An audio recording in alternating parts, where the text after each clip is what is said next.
welcome back to the P.O. Box. And in the box with me today is... Me. You again. Hello again. Hello again.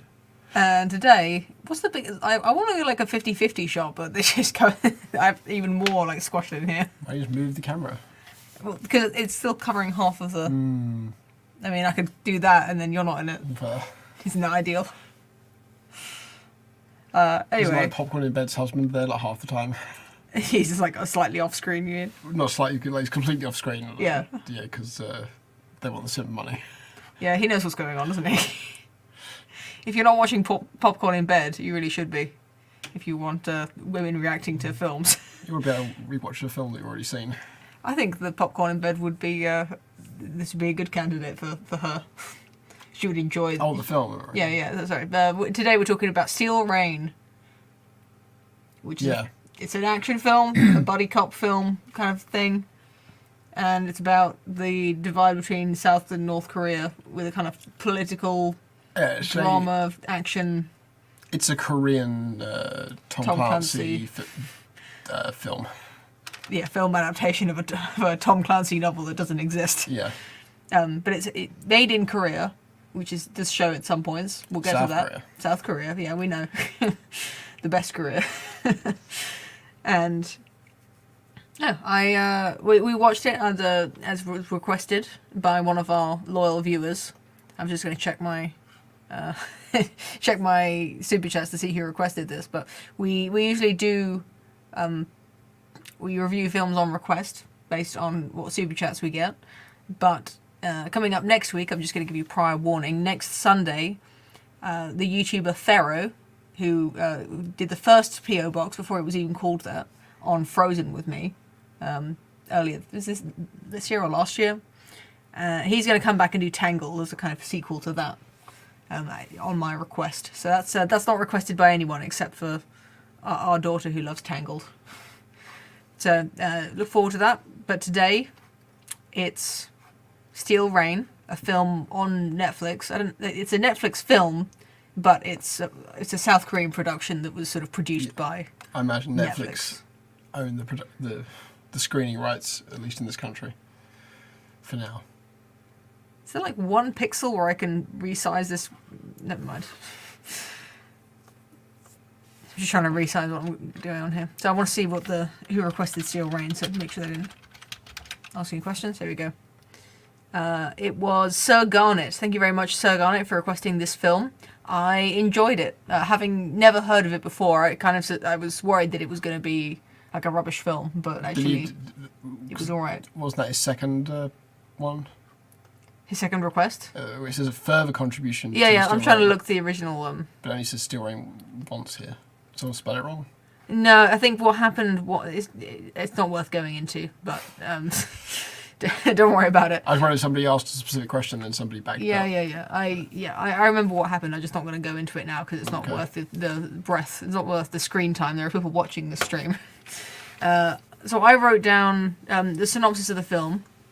It's a buddy cop movie about a South Korean diplomat. He's a kind of politician, but not one in the public eye. He works in politics in South Korea. He's a classic it's like an aide to the Paul Ryan-esque pencil pusher, CIA kind of advisor guy. Yeah, he's ex-military, but that's everyone who lives in South Korea is ex-military, so that's not really saying much. And his counterpart is a North Korean super spy, like kind of James Bond but North Korean. Yeah, he's not just a spy. He's a highly trained secret agent who's got like kung fu moves and gun skills and a really crap mobile phone because he lives in South Korea. So he's got like no tech at all. Was that a bad mobile phone? I thought it was like a satellite phone. I guess so, but he couldn't get signal, which to me seemed like it was a jab at North Koreans having very bad like technology, but maybe it was just a unfortunate moment where he couldn't get signal. I wrote, it's a political action thriller, a la Tom Clancy, Mission Impossible, etc. Not my favourite genre, but there was enough cute friendship moments and cultural observations that I enjoyed it. I do enjoy action. I get tired of it very quickly. It's like my eyes start to kind of defocus. I start thinking about something, get distracted and think about something else when action scenes go on for ages. like with guns and bombs and running and punching. I get bored of it very quickly. There wasn't loads of it in the film that was enough to bore me. So it was fine. I liked the comfy North Korean poverty. The sort of the home that the North Korean spy lived in with his wife and his daughter, I thought was very wholesome compared to the sterile consumerist South Korean sort of backdrop that we see in the. Yeah, I mean, I've heard, I don't know how true it is, that some or South Koreans in general, yeah, although they like don't prefer North Korea, there's this like unspoken or maybe spoken feeling that North Koreans are more authentically Korean. Yeah, because they haven't been sort of corrupted by the pos, by the, by Americanization, like Californication kind of. Yeah. I think that does come across. I don't know how genuine it is. I'm sure that it wasn't filmed in North Korea. This was like a South Korean's idea of what North Korea must look like, and the people playing the North Koreans are obviously South Koreans, so they look healthy and rather attractive even for South Korean standards because they're all actors. So it's very easy to romanticize North Korea in a film on a film. I know that, like, a person like this mythical North Korean James Bond would not be starved. Yeah, They would. They get access, the higher ups in the that's how they continue the regime, is to ensure that the elites are well fed. Yeah. They get like if you look on YouTube, you can see like North Korean supermarkets, and they're like they do look a bit like not a nice supermarket, but it's got stuff food in on the it. shelves, Yeah. Yeah, there's shots of Pyongyang that look very like not Oh, yeah, like the best place. Pyongyang is like fine. It's apart from like the oppressive regime, it's like everywhere outside of Pyongyang is. Well, on the map of North Korea at night, Pyongyang is the only spot of light. Yeah. For that reason, I wrote the action choreography. I thought was good. It was like not realistic. It's got that kind of movie logic, almost like it was quite hammy, like it's winking at you. Like, okay, you're not watching. You're watching a movie. We know you're watching a movie, so let's just have fun. It wasn't like tongue in cheek. Mostly, I'd say it's trying to be fairly grounded. I don't think it is as grounded as it thinks it is. I think it was slightly wackier than it was probably going for. But I think only it knew. slightly. I think it knew it was being wacky. But, there's. I mean, I don't think it's actually wacky. Okay. Like, it's not a wacky. It's not a wacky. It's not film drunk. anyway. It's not a drunken master. Like, but there was that kind of almost Hong Kong martial arts movie like a tiny sprinkle of that influence. Well, there was action scenes. In the action scenes. Like if you watch like Jason Bourne or whatever, that has action scenes in it that are probably like not. It's going for realism or trying to pass itself as realism, but it's a little bit over the top. It's a bit fun. Yeah, like Jason Bourne is like a super agent who he hasn't raised. His mind's been erased, but he's still like knows how to kill people super fast and stuff like that. Yeah, like it's all instincts, man. It's like muscle memory for murder. If you accept the general premise, then everything else, the slightly wacky premise, then everything else is only like 1 degree removed from reality, I'd say. I'd say like the assault on the hospital. I mean, although to be fair, North Korean history is full of probably wackier things than are in this film. Yeah, reality is stranger than fiction. Yeah, famously. How like North Koreans kidnapped, it was Japanese or South Korean directors to make films for the Dear Leader. Yeah, it was the Dear Leader's son had like a big like Hollywood. I mean they ambitions. They routinely kidnapped people from Japan. Like they took a boat out and like took people off the end. Yeah, they would do stuff like that. They sent a kill squad in to kill the president. In the 60s. Yeah. So should we talk about the plot of this? Because it does include the Dear Leader in it. They always call him Number One, and they never show what he looks like. Almost like they're being sensitive to North Koreans, like they don't want to offend them. It's like a kind of Muhammad type of deal. I did feel that was an undertone in the film, that they never actually like lambasted or made fun of North Korea. Yeah, it almost felt like the not very subtle messaging of the film is like pro-unification, but not like anti-nuke, like like peaceful reunification, and to that end, it seems like they almost wanted North Koreans to watch the film and understand that. Yeah, there was like good there feelings. was far more demonization of America, Japanese, and who else? I don't know, Chinese. Yeah, definitely Chinese. Yeah. They almost made the Chinese into the villains, where it's the only reason why they're fighting is because China keeps getting in the way, or because China like has interests in. Yeah, I mean, the only explicit villain is a renegade North Korean general. But yeah, like as far as painting, groups of people in a negative light, they don't.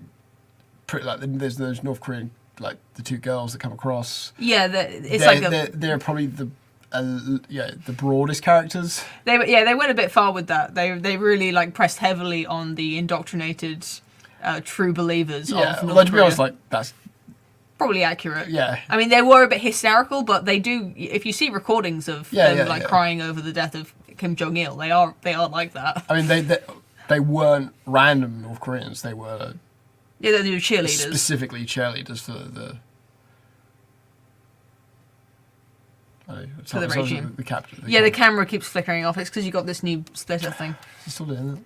Yeah, it's all right. It's just it adds a certain element of glitchiness to the box. Did you do it last time? Yeah.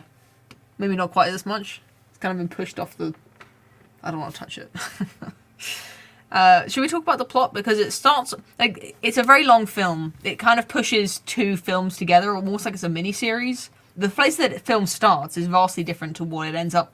like halfway through the film, it becomes the body cop thing, where you finally got these two characters who you've been seeing side by side in different locations, like they're two parallel stories, and then about halfway through the film they finally are in a room together, like handcuffed together for one scene. That's a fairly common trope, to sort of have two separate stories going on with you see the two sides, they're doing their own thing, and they come together like midway through. It's all like a satisfying. Yeah. Oh, finally we get to see these two characters who we like with opposing interests. And now they're finally together. It's such a trope that like George Martin like deliberately doesn't want to do it.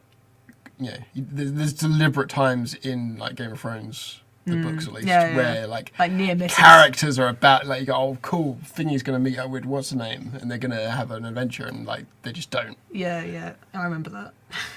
I liked how. The South Korean guy, what I said about like the sterile consumerist South. Well, those two characters are conflict in juxtaposition as well. So we've got the South Korean political aide. He's kind of chubby, and his kids don't really respect him, and he's divorced from his the mother of his children. Yeah, but that's another time they seem to be emphasizing like South Korean degeneracy. Yeah, it almost felt like it was a North Korean like propaganda film. Like the North Korean family is a very wholesome family. Yeah, and the secret agent is like this super competent, like sexy James Bond character. Yeah, and who knows how to treat his wife South and his Korean daughter. family is like he's it's fat. a broken family.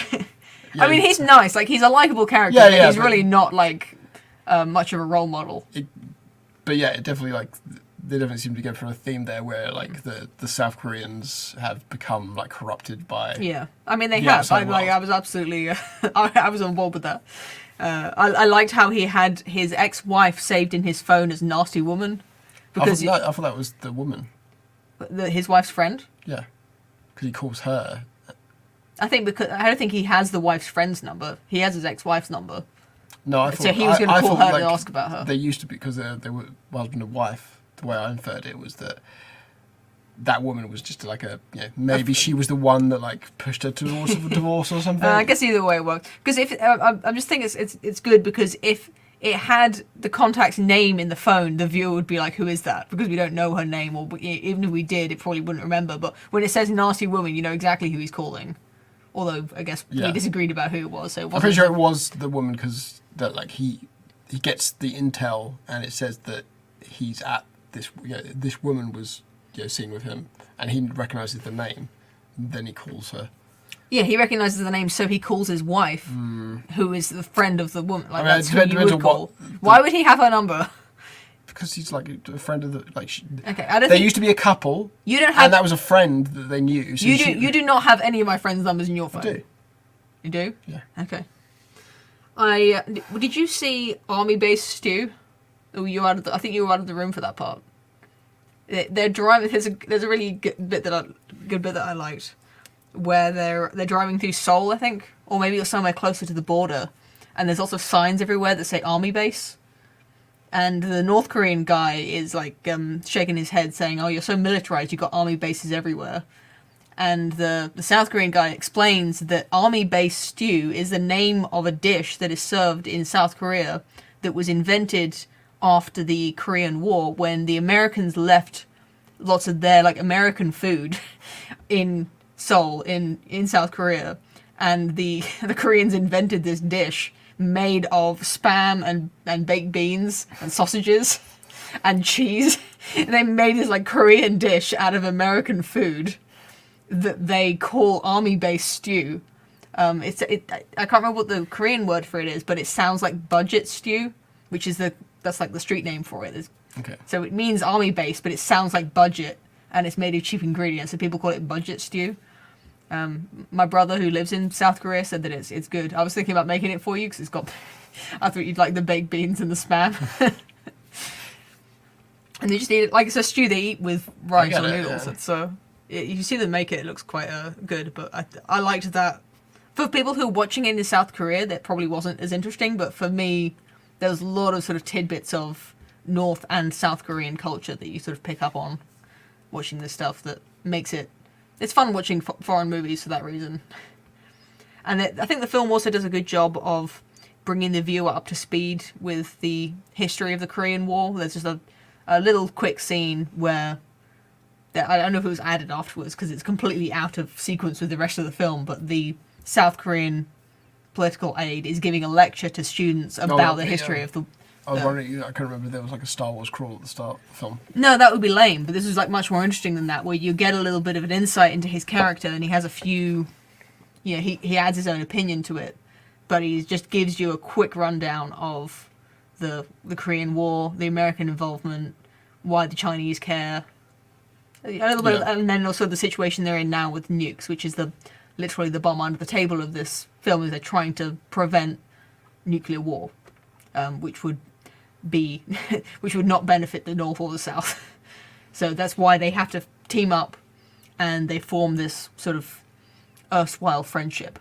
Yeah. And by the end of it, when they're saying goodbye, he's the North Korean is wearing the coat of the South Korean so that he can hide his like communist uniform. I've got him in that. Let's put another one on the screen, shall we? So that sharing of clothes is often a visual indicator of like friendship, or like a larger bond that doesn't have to be verbalized. It's like when you got two cool characters, they're not going to go like, "Hey, I like you, let's be best friends." You have these sort of visual language of what it means to to care about each other, or to be comfortable with each other.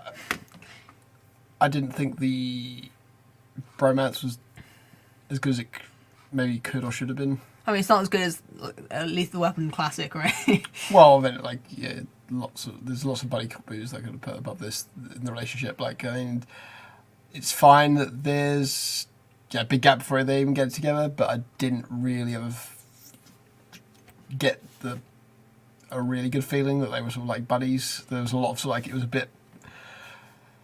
There was long gaps where they weren't together after getting back together, and then they added this whole weird like he's dying of cancer thing. Yeah, that was the thing, wasn't it? Yeah, like, and then he sacrifices himself at the end anyway, although maybe he doesn't because there's a sequel. You never saw the body. So yeah. I mean, it should. I'd say that's a weakness of the film, is that it could have been a lot more fun and a lot more involving if they'd leaned more into the buddy cop aspect of it. Like, they often do it with a thing where both characters, like, it starts off with one character being outside the law, and then the other character being outside the law. Okay. It comes full circle kind of thing. Whereas the classic thing is like, he's the outlaw and he's come to arrest the outlaw, and then the cop become sympathetic to his cause, and then they both become outlaws. So there's a thing that they could have done something with them going like it starts. Could have that would be quite fun with a sort of double fish out of water thing, because you could add a fish out of water in South Korea, and then he has to like capture him, pretend to capture him, and take him to the north, and then like you could have done something cool like that. Yeah. But they didn't do that. It was kind of like it wasn't the worst buddy cop. It just it was slightly irritating because I think it could have been really good, but it was not fully done that well. They didn't really want to do a buddy cop film. They also wanted to have a really high budget, cool action film as well, which is fine. But the two didn't come together. There was kind of like a bit where it was a big budget, like Michael Bay-esque, not Michael Bay, better than that. The scene of Attack on the Hospital is really good, well executed. The stakes are clear. Yeah. The action is well directed. There's some cool little bits. The whole first half of the film is driven by this. The number one, basically Kim Jong Un is almost dead. He's bleeding out. Like he's in a hospital. I like the sort of, it's a classic, trope or whatever, is when that you set up the characters to be in a safe space, like they've got out of the bad area, like Jurassic Park, where they turn the generators back on, or like you think things are okay, like they've got loads of people around them, everything's safe, and then there's like a twist, and it turns out they're not in a safe space, and suddenly they have to fight them off, and not only do they do that, they do it really well. Like there's the cool bit where they're throwing human waves at them, they're defending the place, and the bad guy puts the C4 explosive down and piles bodies on top of the C4, so that when the C4 goes off, it's like a directed charge, and it blows down, and like they can get through that way. Yeah, so those are. I've never seen that before. I mean, maybe someone else has done it, but I thought that was a cool little. There's a good character moment and a good action, but like turning the tide, sort of. Yeah, they were reversal. You think he uses his last bullet to assassinate the guy, and it turns out not to be him. Yeah, it's cute. They would have instantly deafened themselves, unfortunately. Yeah, that's every action film, isn't it? Not they're literally shooting them next to their ears. Yeah. Inside a room, I think. Yeah. I think the only time I've ever seen that be a factor in a film is watching Archer, the TV show. My ears. So that was all at the start. That wasn't at the start. That was towards the end. That was definitely the second half. Oh, okay. You're talking about that was like the mini boss. The hospital. Yeah. There was another hospital fight. Yeah, because they set up that. It was like a gynecology. The guy that they set him up. That was pretty. He's sort of the tracheotomy. He turns up halfway through. He gives it like he's a badass, and he loses to the bad guy, but he gives himself a tracheotomy. Yeah, which is kind of survives, cool. And then he comes back, and he's the leader of the assault on the hospital. After that, I thought it was a bit of a weird choice to make that the North Korean protagonist just executes that guy. Mm. Like that's something that you might think he would do right at the start of the film, when he's like naive and hasn't been exposed to all the things. But at that point, I thought the audience was meant to know that he'd been duped. Mm. I don't know if you still meant to think that everything's fine. I don't know how obvious the twist is meant to be at that point. Yeah. But I thought it was a very weird, it's a very cold heart. Yeah, he just looks down, sees the guy, just shoots. The car's crashed, and he just shoots him. And maybe it was about his killer ideology, programming. It just it completely interferes with the flow of the character arcs there, because then the other guy is there watching it. The South Korean protagonist watches him execute this guy, and he's upset, but it's just kind of plastered over. It's I next guess, scene now. Whatever. Yeah, maybe it's more subtle film than you're giving it credit for. Maybe it's just badly written. I put this in the I don't like column, but I actually did like it. And that was the lines delivered in English by the Korean actors. That the South Korean guy, he's talking to an American woman. And for her part, she's a proper American actress. She's delivering the lines fairly naturally. What you see in a lot of K-dramas is that they do this very unnatural line delivery where they're they're saying things that a native English speaker wouldn't really say in a cadence that a native English speaker wouldn't use, so it comes across as quite jarring and funny. Her lines were fine, but he was delivering very funny lines, really distracting for the scene. Beyond heavily accented.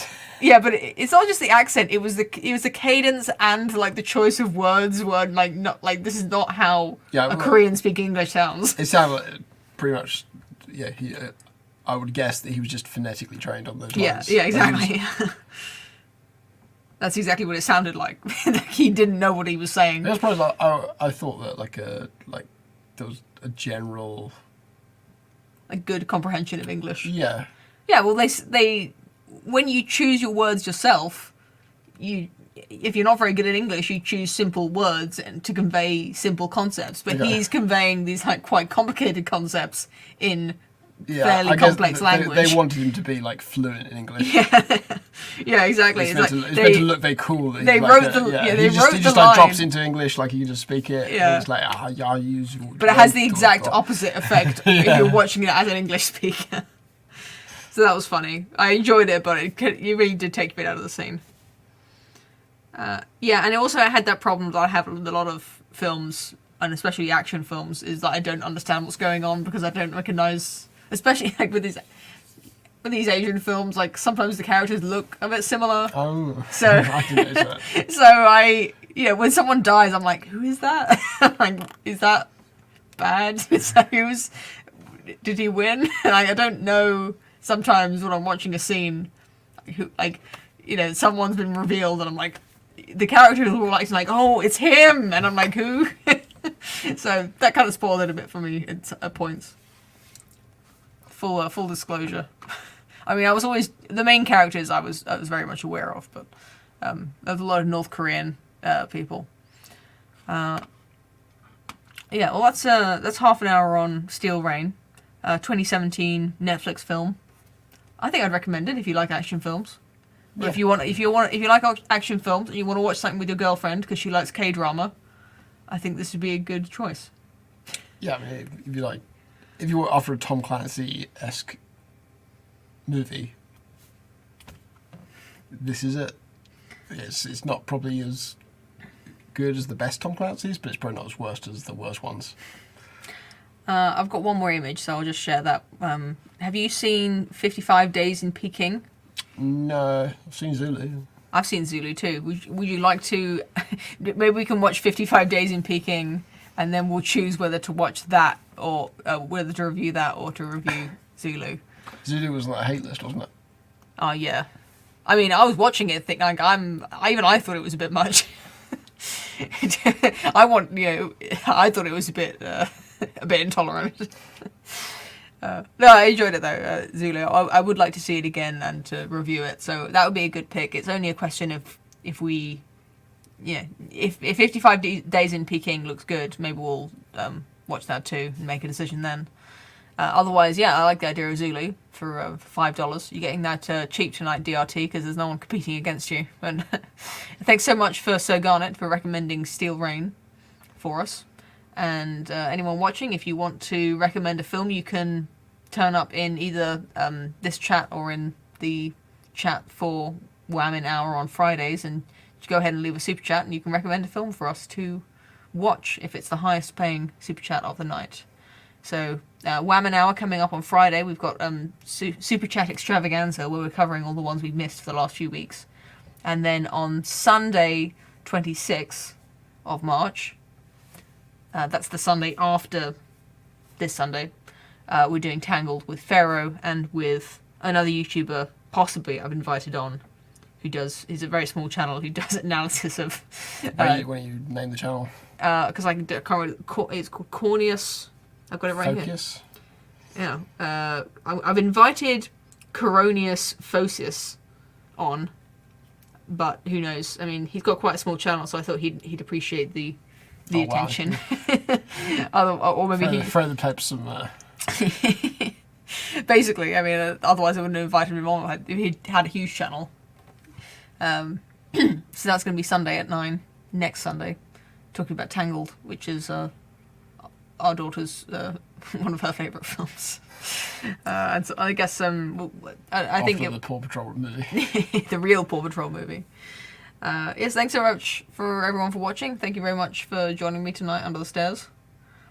And get out.